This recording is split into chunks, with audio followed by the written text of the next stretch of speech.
ஏன்னா இவங்களை காயப்படுறது எவ்வளோ வலி கழிச்சு பாருங்க. கோடி கணக்கில் பணம் போட்டு நிற்கிறோம் நாங்கள், எப்போ நீங்கள் ரோட்டுக்கு வருவீங்கன்னு கேட்குறது. அதே கேள்வியை நீங்கள் வேற மாதிரி கேட்கலாம்.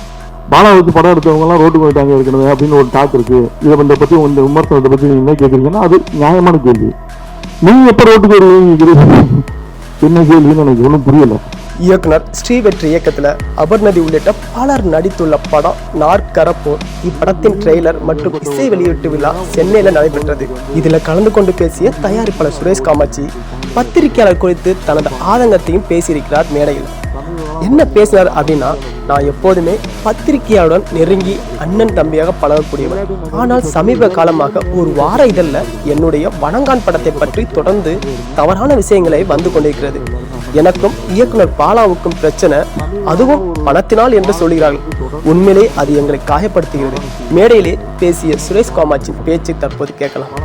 இன்னைக்கு ஈவினிங் எனக்கு ஏற்பட்ட ஒரு கதை, நீங்களாம் பேசும்போது எனக்கு மைண்டில் ஃபுல்லாக தான் ஓடிச்சு. சாயந்தரம் ஏற்பட்ட ஒரு கதைப்பான அனுபவம்.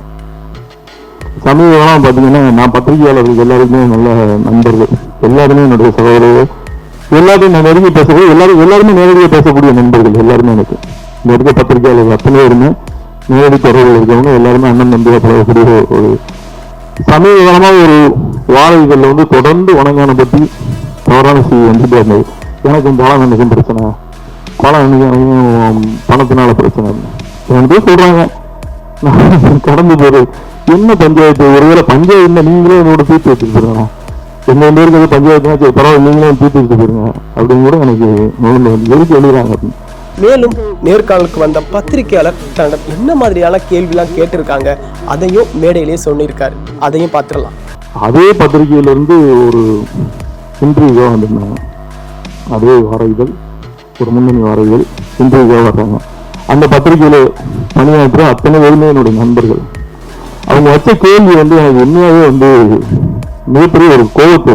முன்னாலாம் எப்படி நீங்கள் பத்திரிகையில் எங்களுக்கு கேள்வி வைப்பீங்க, ஒரு கேள்வி வைப்பீங்க, நாங்கள் பதில் சொல்லுவோம், அதுக்கு ஒரு துணை கேள்வி கேட்டீங்க, அந்த எங்களோட பதில் ஒரு துணை கேள்வி வைப்பேன். இதெல்லாம் ஜேர்னலிஸ்ட், இவங்க பத்திரிகையாளர்கள். அந்த தரத்துலையும் எங்களுக்கு பத்திரிகையாளர்கள். ஏன்னா ஒரு கேள்வி வைப்போம்.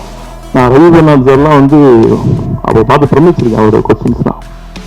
அப்படி நான் பத்திரிகையாளர் ரொம்ப நேசிக்கக்கூடிய. ஆனால் எனக்கு சோசியல் மீடியாவில் யாராவது ரொம்ப அழகாக எழுதியிருந்தாங்கன்னா ஆர்டிக்கல் எழுதினா, கவிதா படிக்கிற ஆர்டிக்கலுக்கு நான் எனக்கு ரொம்ப பிடிக்கும்.